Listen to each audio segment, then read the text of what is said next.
Good afternoon. You are listening to Border Cyber Group's Week in Review for Saturday, August 15, 2026. I'm Jonathan Brown.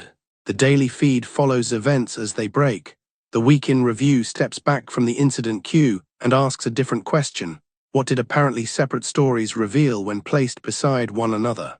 This week, the answer was leverage. Attackers repeatedly concentrated on systems and people that already possessed authority over something larger than themselves. N-Central could administer customer endpoints. TeamCity could turn source code into trusted software. vCenter could administer fleets of virtual machines. Metabase could reach databases. Langflow could reach APIs and automation. Firewall managers controlled the network boundary. System administrators carried privileged access from one environment to another. AI agents could perform hundreds or thousands of actions on behalf of an operator. The most consequential targets were therefore not necessarily the machines containing the most data. They were the machines and people that could make other systems do something. That theme intersected with a second development. The time available to defend those trust points continued to shrink. TeamCity moved from disclosure to reported exploitation. vCenter was attacked within days of its patch. GeoServer attracted probing within hours of public disclosure. By Saturday, the GeoServer story had already changed again, with fixed releases becoming available. Meanwhile, state-linked operators kept targeting privileged technical personnel through the ordinary machinery of employment and professional trust. AI-assisted intrusion moved further from demonstration into operational use. Attacks against water infrastructure continued to produce physical effects, and both Washington and Berlin moved toward more formal mechanisms for conducting disruptive cyber operations themselves. The individual vulnerabilities mattered. The pattern mattered more. Management planes became the most efficient way to compromise everything downstream. N-Central provided perhaps the clearest example of the week. N now says an attacker exploited N-Central to obtain remote administrative access without authentication, and then used the platform's legitimate take-control capability to reach managed endpoints. Cloudflare tunnels were established on endpoints so that access could persist even after the original N-Central access disappeared. Continued monitoring found a related attack path after the first remediation, resulting in hotfix 2, build 2026.3.1.10, on August 6. N-Ubble's August 10 guidance explicitly warns that installing hotfix 2 prevents the known access path, but does not remove an intruder who may already be inside the environment. That last sentence should probably be printed above every vulnerability management console. N-Central demonstrates why remote monitoring and management platforms deserve a different risk category from ordinary servers. The attacker does not merely compromise the application. The attacker inherits a legitimate mechanism for administering other machines. An RMM console is valuable because its normal function already solves the attacker's lateral movement problem. TeamCity represented the software development version of the same architecture. JetBrains confirmed reports of active and attempted exploitation of CVE 2026-63077 against unpatched TeamCity on-premises servers. The flaw allows unauthenticated command execution over HTTP or HTTPS, and JetBrains warns that a successful compromise can expose stored credentials, modify server state, and potentially affect build artifacts or downstream CI/CD pipelines. TeamCity Cloud was already protected. The important object in a TeamCity incident is therefore not merely the TeamCity host. It is everything the host was authorized to build, sign, deploy, or authenticate to. VMware vCenter produced the virtualization equivalent. Broadcom's CVE 2026-59310 is a critical syslog server directory traversal flaw that permits unauthenticated arbitrary code execution where an attacker can reach vCenter. Broadcom patched it on July 29. This week, incident response firm QISO reported exploitation involving reverse SSH and cron persistence on internet-reachable systems. Broadcom's advisory confirms the vulnerable attack path and lists no workaround, although Broadcom had not itself publicly confirmed the exploitation campaign in the advisory reviewed for this edition. Again, the importance comes from position. A compromised vCenter may sit above ESXi hosts virtual machines, credentials, and network configuration across an entire estate. Metabase pushed the same principle into the data layer. The week began with disclosure of a separately exploited Metabase cloud vulnerability and progressed to confirmed exploitation of CVE 2026-72898 against self-hosted Metabase, where unauthenticated SQL injection through password reset functionality can lead toward administrator access. The danger is amplified by the credentials that business intelligence systems retain for warehouses and operational databases. Langflow followed the pattern from the AI side. CVE 2026-55255 affects Langflow, a data stacks product, and its inclusion in CISA's known exploited vulnerabilities catalog establishes exploitation in the wild. An exploited Langflow instance may inherit access to model providers, databases, vector stores, internal APIs, cloud resources, and automation. Cisco Firewall Management Center belongs to the same family. CVE 2026-20316 is an exploited static credential vulnerability affecting a firewall management plane. Its significance is not adequately described by severity scoring alone. Information obtained from a firewall control plane may describe precisely how the network trusts and separates everything behind it.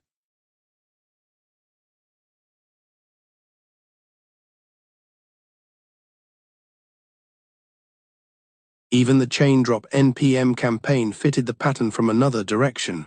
More than 400 poison packages reportedly carried valid SLSA provenance attestations because a trusted publication workflow had actually produced them. The signature could establish provenance. It could not establish that the account or workflow exercising that authority remained trustworthy. That is the week's first major lesson. Risk follows delegated authority more reliably than it follows CVSS. The patch clock collapsed from days to HOURs. There was a time when vulnerability management could be organized around a weekly meeting. That increasingly looks like an artifact of another threat environment. Broadcom disclosed and patched CVE 2026-59310 on July 29. QISO reported observing exploitation beginning August 3, roughly 5 days later. JetBrains publicly disclosed CVE 2026-63077 on July 27, and by August 7 was warning of both active and attempted exploitation. N-Central's defenders were forced through successive remediation as continued monitoring identified another attack path. GeoServer compressed the sequence dramatically. A SQL injection weakness in the JSON array contains functionality became public on August 12. Researchers subsequently reported hundreds of exploitation attempts originating from a relatively small set of sources within hours. At that stage, the observed traffic primarily appeared to be probing. Watchtower had not seen follow-on activity proving successful compromise. Under BCG's evidence standard, that mattered. Scanning was not compromise, and because the observed attacks followed public disclosure rather than preceding it, there was not evidence to support describing the flaw as a zero-day in the strict sense we use here. Friday's feed therefore correctly treated internet exposure as the immediate control because no patch was yet available in the material reviewed for that edition. Saturday changed the story. GeoServer releases 3.0.1, 2.28.5 and 2.27.6 are now identified as containing the correction, with corresponding GeoTools fixes in 3.5.1, 3.4.5 and 3.3.6. The issue is tracked through GitHub Advisory GHSAMQJF 5F49-2FJH and affects the postkeys implementation under specific conditions, including relevant JSON array contains use. That sequence is useful precisely because nothing cinematic happened. A vulnerability appeared publicly. Internet systems began probing it almost immediately. Defenders temporarily had exposure reduction and monitoring rather than a vendor patch. Within days, patched versions appeared. This is increasingly what vulnerability response looks like in real time. It also demonstrates why exploitation language has to remain disciplined. Public exploit material increased the urgency of Rails CVE 2026-66066 this week, but the reporting reviewed by BCG had not established exploitation in the wild. Microsoft's CVE 2026-62832 was publicly disclosed. but it remained a local privilege escalation problem in the Windows User Profile service rather than a demonstrated remote campaign. Geoserver scanning was aggressive but initially lacked observed post-exploitation. These distinctions are not pedantry, they determine whether the appropriate action is accelerated patching, emergency isolation, or full incident response. The operational consequence is uncomfortable. Internet-facing vulnerability management is becoming a continuous process rather than a patch cycle process. Organizations need to know what is exposed before the advisory arrives. They need an authority to remove a system from public reach before a normal change window opens. And they need logging that already exists when the first retrospective hunt begins. State actors targeted privileged people as carefully as privileged software. North Korea and Russia supplied a second strong connection across the week. The human target was selected for the authority attached to the job. Checkpoint research disclosed that the Lazarus Group's Operation Dream Job campaign was exploiting CVE 2026-68820 in Windows AFD. CIS before Microsoft patched it on August 11th. The vulnerability is a local privilege escalation flaw. It does not remotely compromise Windows on its own. The observed chain began earlier, with job-themed approaches aimed particularly at defense, aerospace and aviation personnel. Victims were induced to execute Trojanized software. Only after malicious code was already running did CVE 2026-68820 elevate the attacker to system and allowed deployment of a new FUD module kernel rootkit used to interfere with endpoint detection visibility. Checkpoint also documented compromised Roundcube and WordPress systems being repurposed as relays. This distinction is strategically important. The 0-day was powerful, but it was the middle of the intrusion, not the beginning. Ukraine's CertUA disclosed a remarkably parallel Russian operation targeting system administrators and IT professionals through recruitment channels. The activity associated by CertUA with UAC 145 and the GRU-Link Sandworm operation moved conversations into staged interviews and ultimately attempted to persuade candidates to install a modified VPN application. The target selection explains the technique. Compromise the person who administers infrastructure and the adversary may acquire the credentials, remote paths and operational knowledge needed to reach that infrastructure. Acronis PATCHCORD reporting provided another variation. Its investigation described tailored fake VPN software and telecommunications management material targeting Afghan telecommunications providers and government, defense, energy and other infrastructure organizations across South Asia. Acronis linked the activity through its research to a suspected transparent tribe espionage operation. That attribution should remain a researcher assessment rather than be promoted to independently confirmed state attribution. Recruitment attacks are therefore no longer well described as merely phishing. In these operations, the attacker is conducting personnel reconnaissance.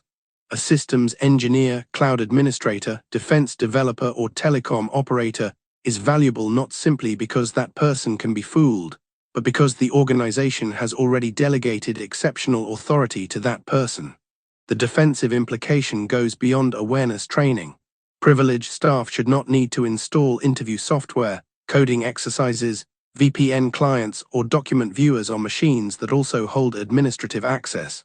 Recruitment and professional network interactions involving highly privileged technical employees increasingly deserve the same architectural separation organizations already apply to untrusted email attachments.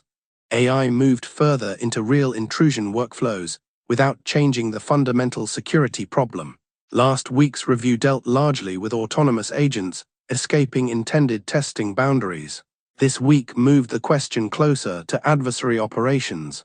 Taiwan's Ministry of Digital Affairs confirmed on August 13th that government systems had been targeted during July by an overseas operation combining human-directed activity with AI agent techniques.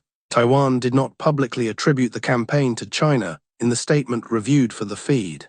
Dream's underlying research makes considerably broader claims. Researchers described multiple AI agents operating in parallel over several days, mapping government systems, compromising accounts, collecting personnel information and expanding activity toward Taiwan's nuclear safety agency and energy companies.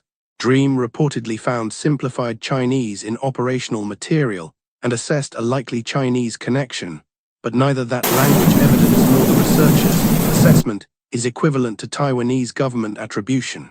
The distinction between the government-confirmed core and the researcher-reported scope is important. It is also unnecessary to exaggerate the story to make it significant. The notable capability is parallelism. An AI-assisted operator can potentially enumerate multiple systems, test different avenues, research failures, reprioritize, and continue without waiting for one human to perform each step sequentially. Nothing about that requires machine consciousness, an autonomous geopolitical agenda, or a magical new class of vulnerability. The underlying weaknesses remain painfully familiar: exposed services, stolen credentials, excessive permissions, reachable management interfaces, and weakly segmented systems. AI changes how rapidly those weaknesses can be chained. Langflow made the opposite side of the same point. AI workflow software is itself becoming a high-value infrastructure component because it may carry credentials and standing permissions into databases, model APIs, cloud accounts, and business automation. The security issue is therefore not only whether an attacker uses AI, it is also what authority organizations give their own AI orchestration systems. This should temper both complacency and hype. The immediate defensive problem is not identifying a magical AI attack signature. It is detecting attack behavior whose concurrency and adaptation may exceed expectations built around a human operator working through one target at a time.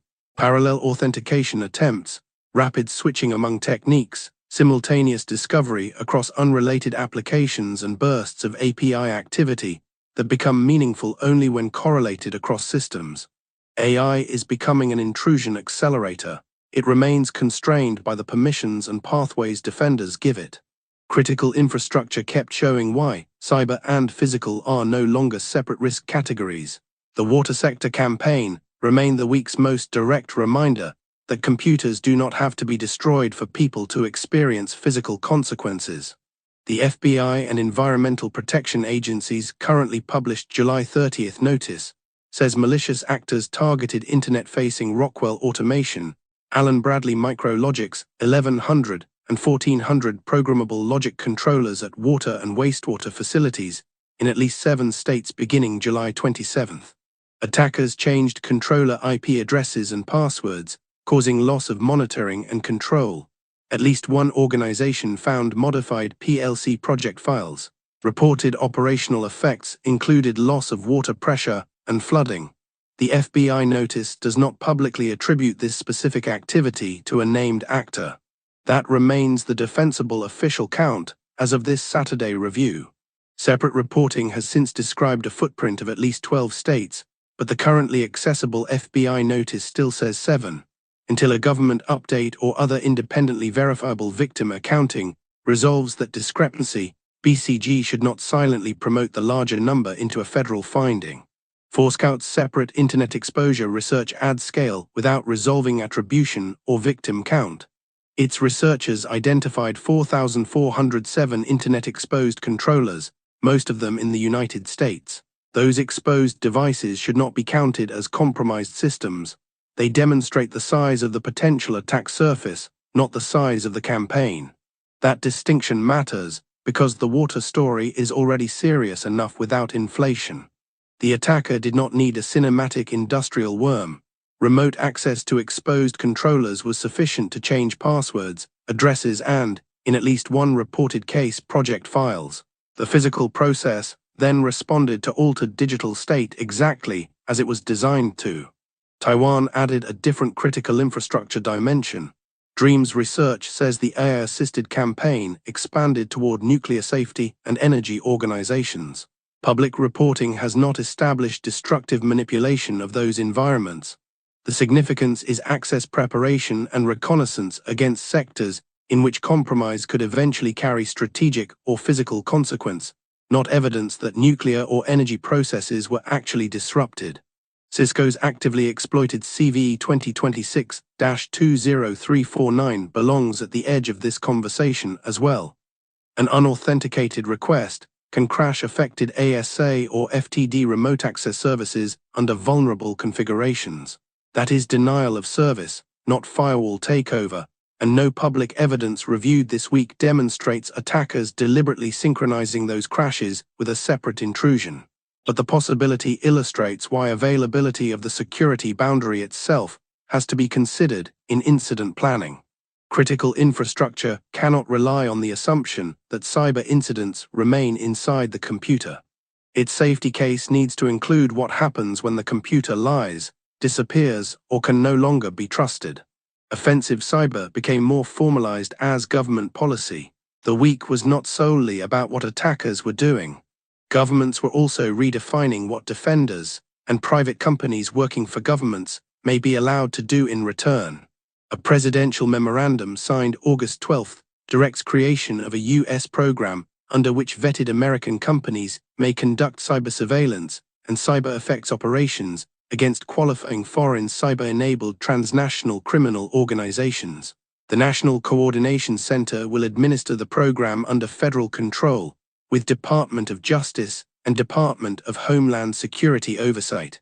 The memorandum specifically contemplates effects including manipulation, disruption, denial, degradation, and destruction of information systems and information.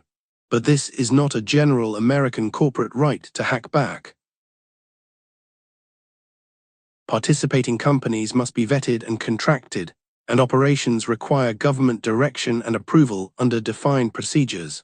The memorandum explicitly places participating firms under federal control and oversight, and requires implementing procedures within 60 days. That distinction is essential because the difficult part begins after capability. Cybercriminal organizations frequently operate through third-party hosting, compromised infrastructure, botnets, and accounts belonging to innocent organizations.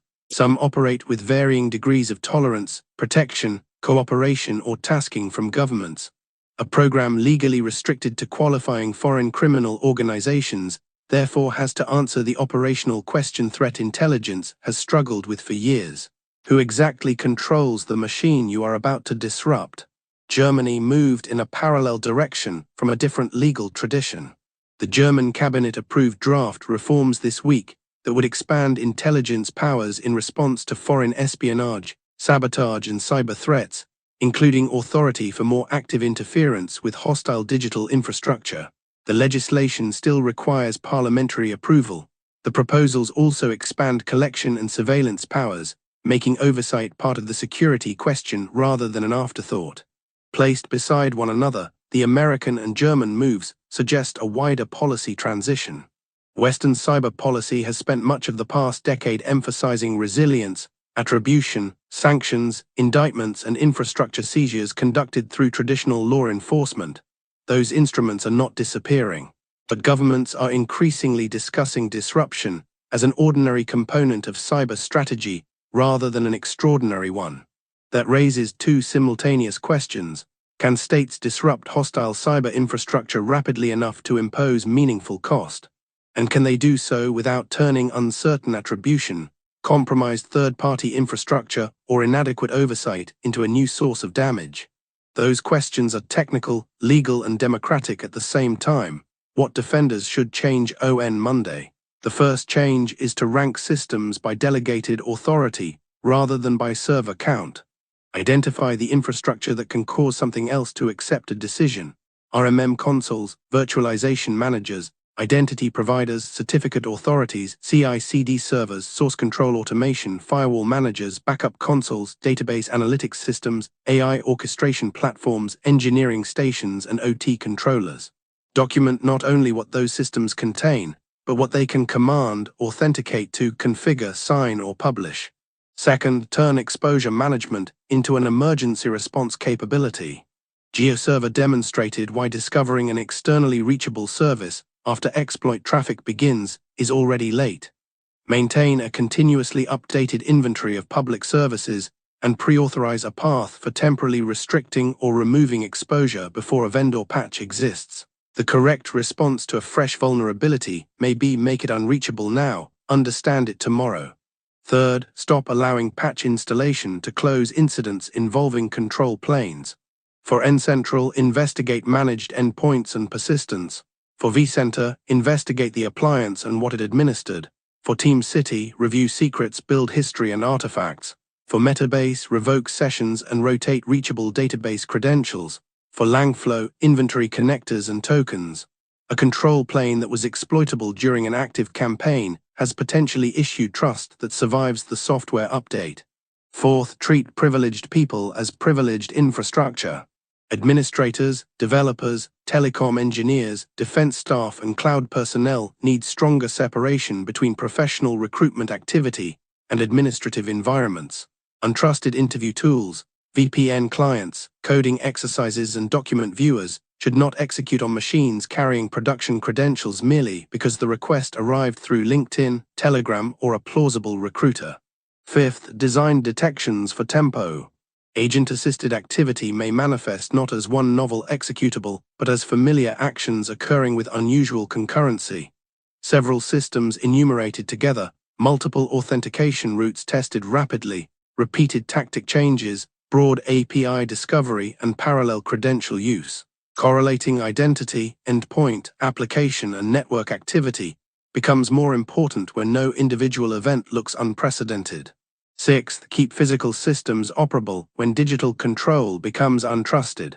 Water, energy, and industrial operators should remove unnecessary direct internet access to controllers, retain known good project files offline, validate running logic against independent copies, know which engineering workstations and cellular gateways can reach the process network, and rehearse manual operation before an incident requires it.